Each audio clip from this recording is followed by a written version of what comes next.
Wash your hands, don't touch your face, wipe things down, clean up your space. When you cough and sneeze, do responsibly. If you feel you're getting ill, isolate at home and chill. No, you're not alone. Please pick up your phone and call 206-477-3977. King County 206-477-3977. Public Health 206-477-3977. King County 206-477-3977. Public Health Community Radio Station will provide you with more information. Say Rainier Avenue Radio. Your community radio station will provide you with more information. Rainier Avenue Radio. Quý vị có muốn kết nối với cộng đồng người Việt tại Seattle? Chỉ cần quảng cáo trên báo Người Việt Tây Bắc, tờ báo tiếng Việt lâu đời nhất trong khu vực của chúng ta. Xin hãy gọi 206-722-6984.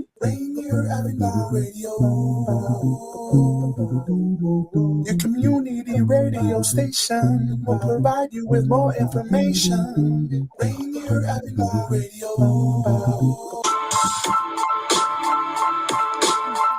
Welcome to Rainier Avenue Radio. This is Afternoons with Monique, recording live in Seattle, Washington, every Thursday at 1 p.m.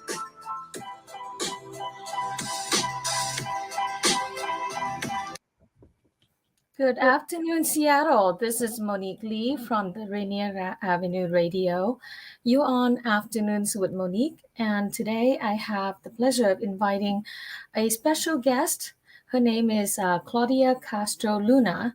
She's from the Academy of American Poets Poet Laureate program, and she is a multiply awarded, recognized poet in Seattle. Please welcome to my show, Miss Claudia Castro Luna. Thank you so much, Monique. It's a treat to be here. Thank you for the invitation. It's my pleasure to see you in person for the first time. How are you?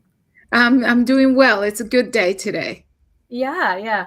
Well, first, I know that you came from the United States in the 80s as an immigrant from El Salvador. And, share with our audience a little bit of your background and how you became a poet and received multiple awards in that area. Can you share with us a little bit about your history? Sure. So I came to the U.S. when I was 14 years old. I'm originally from El Salvador, and in the 1980s, there was a civil war in El Salvador, and many of us, were in a situation of extreme violence. And so I emigrated with my mom, my dad, and my sister. And we first came to Florida. It's the opposite. I'm now at the opposite corner of the country. The world, yes. We first arrived in Florida because we had an aunt. My mother had a sister who lived there. She's still there. And she helped us. She essentially helped us file for our immigration papers. And so we started our life. I was a 10th grader in high school, and I did not speak any English whatsoever. So I carried a dictionary around with me, and so that I could look up words quickly, and try to point to words. It was 40 years ago. So education was very different. And the school I happened to be at, there was very few kids who were like me. But, we are learners by default, humans are. And so I applied myself. I'm the daughter of two teachers. Mm-hmm. So I had that background, and my parents, although they also didn't speak any English, they were very helpful and just helping me with homework as best they could. And so my family ended up in California after a few years. The East Coast was not as friendly. It was quite difficult to live there, but California has a huge population of Latinx people and Latinx immigrants. And so we found our home there. And I graduated from high school. I went on to college at one of the UCs. And, my first poem, so as a UC student, I started writing poetry. It was an impulse. I didn't have any clear ideas that I want to be a poet, but it's always been part of who I am, so it would show up. Like and my first poems I wrote when I was studying abroad. I was a French major in college. I studied French and anthropology and won a scholarship to go to France. And so my first poems were penned in France for my family here. And yeah, it was a very personal thing. It was something I did for myself, and sometimes like on a birthday, maybe for my parents. But the desire to write really never left. So I came back to the US, and I knew it was there, but I couldn't imagine myself as a immigrant Central American woman, as somebody who spoke English, but English is not my first language. So I was writing poems in English and Spanish too, but I couldn't imagine myself as a writer because English is not my first language. I'm from a different place. We have history, the scars of war. It just seems such an improbable thing. But nevertheless, the desire and the pull toward writing was always there for me. So I took a very long detour to come into writing. I went to graduate school. I got a degree in urban planning. I also I had this desire also to give back to the community, and eventually I realized that maybe the best way to do that was as a teacher myself. My parents were teachers, so I figured I had it in my blood, although I was wrong about that. Teaching requires a lot of work. So it's not just that your parents are teachers, you have to put in the work. Right. But I became a teacher too. I taught in public schools. And it was while working at a high school that the English department had a huge mural of William Shakespeare in the hallway. And it was part of the school that it was 2,000 students at this high school. And I didn't quite go to that part of the school, but I was walking by one day and the mural just grabbed me because it had a quote from Shakespeare, "To thine own self be true." And I realized that I wasn't being true to myself, that to be true to myself, I really needed to be writing. Can you repeat that quote again? I don't think I ever heard of that one before. Yeah, it's "To thine own self be true."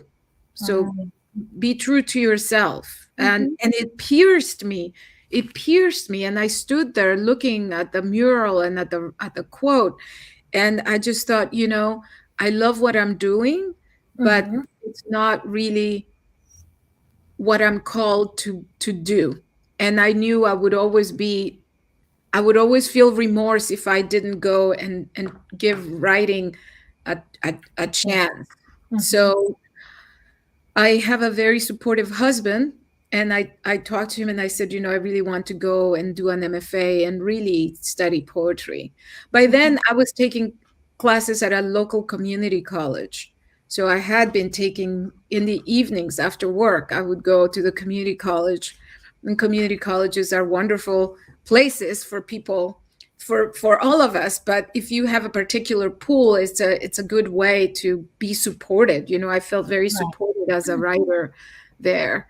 And and I applied to an MFA program, and that was the turning point for me. After doing that, I've never done anything else. My life became the life of a writer after that.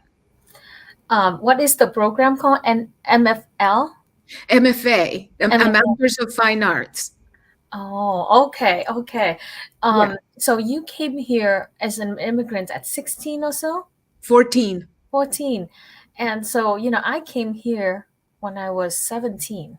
As a refugee. And so I know the language acquisition at that age, when you're a little bit more grown, is quite difficult. And so, I could imagine that, to acquire enough language to write fluently as a writer is very challenging, much less a poem. A poet becoming a poet like yourself. So, it's incredible.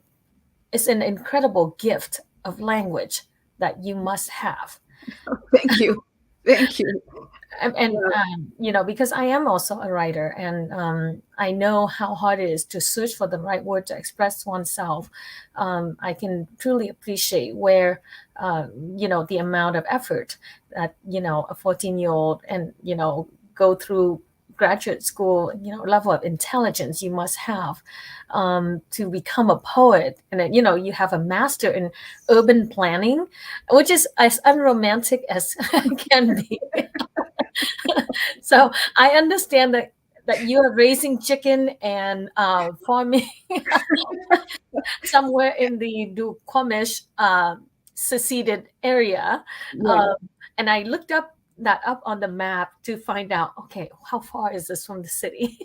Is it in a big land country? So it turned out to be pretty close to the center of the city. It's just am I correct? It's just, it's the Duwamish Longhouse I live in West Seattle. So the Longhouse is here in West Seattle. And of course, all of it was land that was their land, right? And they are still not recognized by the federal government as a tribe, which is just devastating. And so I like to note that in my bio as a way of acknowledging that, this really is land that belongs to them, and we are here, Americans, right?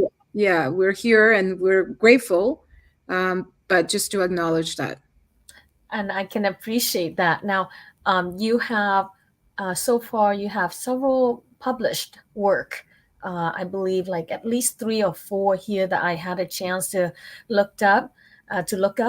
And if you wouldn't mind sharing a little bit about each of these books. Excuse me. Bless you. So, the first one, or do you want to go from first to last or last to first?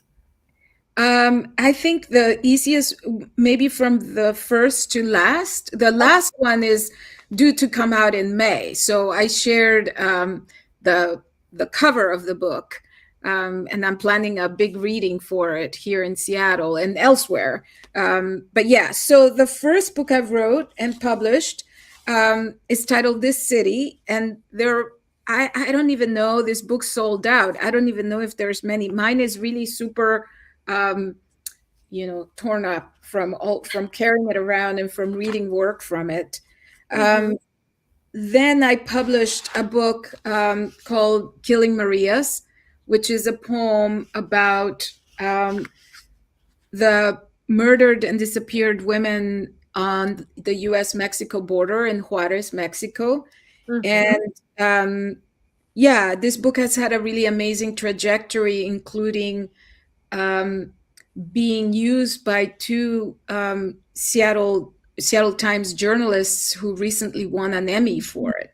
So it's just been very interesting to watch this book navigate outside of the literary environment, right? And then the next book is an art book called One River, 1,000 Voices. And this one is an accordion book. So when it opens and it's a it's very long. It's about the Columbia River. And so the book itself mimics the flow of the Columbia. That's why it opens up and it has a river on the side and a very, very long poem about the Columbia River. And I just learned today from the publisher that it's going to have a second publishing because it also sold out. Poetry books have very small runs, but I'm really happy that there will be a second edition of that book. And the last one I sent, the cover of that book your way is called Cipota Under the Moon. And Cipota is, there we go. Yeah. So Cipota is the Salvadoran word for girl. So in Spanish, the word for girl is niña, but in El Salvador we say cipota. So it's a very local word, and anybody who sees that word would know that this book has to do with El Salvador. Anyone from El Salvador would immediately know that this book has something to do about El Salvador. And so that's why I chose it as a title, kind of as a marker, a nod to the Salvadoran community. That this is, it's a book of poems, but it traces my family's, to an extent, my family's history of surviving the Civil War, of being in El Salvador during the Civil War. Yeah. And then there's other books that I have collaborated on, but I'm a collaborator, right? I'm not the main writer, but I'm in several anthologies, both in prose and poetry. And it's really amazing. I'm amazed every day, Monique, that I'm able to call myself a poet and a writer. I think that as a young person, I ever imagined that would be possible. I really didn't. So we would love to hear some prose from a couple of your books, if you would like to share, so people would know your style and some of your words. Yeah, I'd love to share. I thought of two short poems. One of them is about farmers markets, because we have them here in Seattle. I love farmers markets, and because I like the idea that we're supporting our local growers, right, and local agriculture. But I also love them because they remind me of the markets of my childhood, when all the markets there were in El Salvador were outside. People came and sold their vegetables. There were, when I was growing up, there were very few supermarkets as we know them here. Now there's, of course, many. Everywhere there are supermarkets, but it was different then. So this is titled Farmer's Market. I go early to hear the citrus tales of pomelos and satsumas in January, discuss the snap with favas in May, have a word with a merchant without saying anything, hold a coin bag in one hand and with the other chat with an unsuspecting tomato. Market speak is the language of being a girl walking with my mother down narrow lanes in the mercado, sweat streaming brow, dogs impatient weaving between legs, stealthy robbers articulating sneak, sellers shouting incantations to buy this cure-all remedy, and for a bargain, una mano, all the fruit that can fit in the palm of your hand. At every turn, my local farmer's market betrays the one I long for. The mercado I search lives dormant, a tiny seed rhyming festive and mom inside my heart. Oh, which book did that come out of? So this is from this city, but it's also in the new book. I'm reprinting a few of the poems that talk about this experience of being an immigrant, as we are, and longing for this other place we left behind, and sometimes the two of them converging in unexpected ways, right? Like here, the farmers market really I'm there and I love it, but I'm also there because it reminds me of this, of times History. past. Yeah. Yes, there's a sense of history and connection of present and past worlds. Exactly. Well, exactly. That's right. Mhm. And I thought of reading another poem from the new book again called Ensalada, which means salad. And Mhm. salad is salad. It's, green vegetables with vinaigrette. But in El Salvador, ensalada, salad, also is a drink.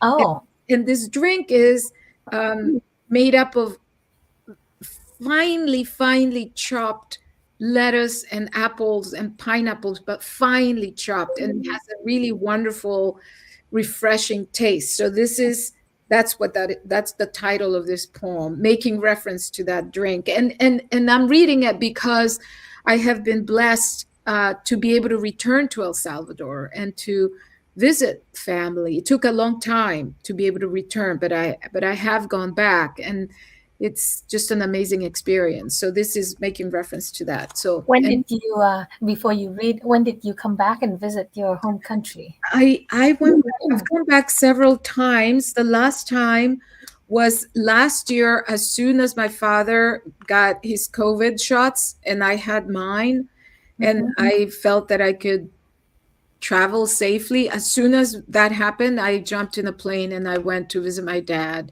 Mhm. And he had he was not doing too well before COVID, so I was really praying that he not get infected, and that he would be able to get his shots, and he's doing fine. He's been able to do that. So, and I'm looking forward. I'm hoping that I will go again soon this summer. So, and Okay. this was written while I was there. So, ensalada. I am here again, sitting, reading in the courtyard of the adobe house where I grew up, in its belly button, which is also mine, its lush garden, one long sigh of glistening leaves, lanceolate and sagittate, orbicular and reniform, each leaf an emerald goddess. Birds sing today of yesterday, and their trilling enchants and enlivens everything. Up above, a limpid sky. I return to this place often. To this place I return, always to the trees and the leaves, to the red tiled roof, to the doves. I return to it and drink all of it, heaven and earth, leaf, flower, stone, like a tall glass of chilled pineapple juice. Better yet, a glass of ensalada, pedacitos de piña, lechuga y mamey, pedacitos de infancia, de recuerdos locos y a veces tristes también. So that last part there, then I'm lost in such reverie that the language turns into the Spanish, just remembering the little pieces of pineapple floating in the dish, and which are really little pieces of my childhood, and these memories, like you said, this piece of personal history, right, which sometimes seems crazy and sometimes is sad, sometimes is very sad. So Melancholy. yeah, Yeah, definitely. nostalgic. Yeah. I know that you were recently named one of the 100 influencer or most influential people in Seattle, and that's how I got connected with you. So that's quite an honor. But outside of that, let me mention some of the most recent accolades that I have failed to mention at the early part of the show. Claudia, you are Washington State Laureate and Seattle Inaugural Civic Poet, and also an Academy of American Poets Poet Laureate Fellow. Mhm.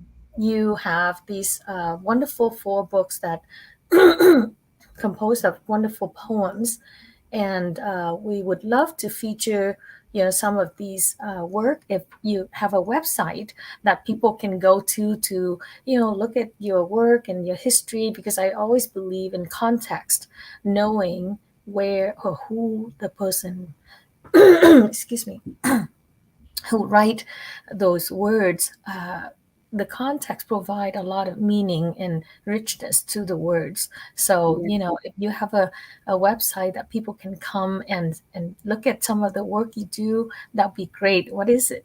Yeah, that is so true. There's film footage there and readings I've done. Thank you for saying that, Monique. That's very kind of you. Yes, my website is castroluna.com. One word, castroluna.com.